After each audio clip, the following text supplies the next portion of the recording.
Hello mga kananay! Ayan, for today's video, magluluto tayo ng prawn curry Indian style. Ayan, in-stir fry ko muna yung aking prawn, half cook lang yan. Then after that, tinabi ko siya. Then naggisa ako dun sa same na kawali. Nilagay ko yung spice na kasama doon sa curry powder. Ayan, gisa ako ng bawang sibuyas. Tapos nilagay ko siya. Then nilagyan ko siya ng curry powder. Ayan, gisa-gisa lang ng konti. Tapos lalagyan ko siya ng tubig. Ayan mga best, ganyan lang siya.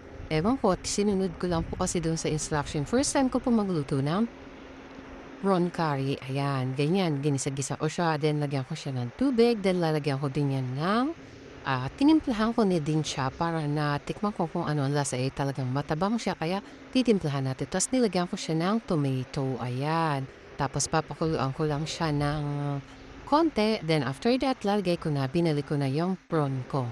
Ayan, tapos tinikman ko kung tama na yung lasa niya. Then kung okay na, di okay na.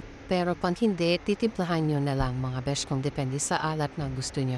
Tapos lalagyan ko po siya ng gata po. Ang ginamit ko po dyan is Coco Mama. Ayan mga besh, kasi hindi ako masyadong gumagamit na ngayon ng pinipigaan pa. Mas okay rin yun, kaya lang tinatamad ako magpiga mga besh. Kaya ayan, tapos nilagyan ko siya ng calamansi. Ayan mga besh, ang ating prawn curry, Indian style.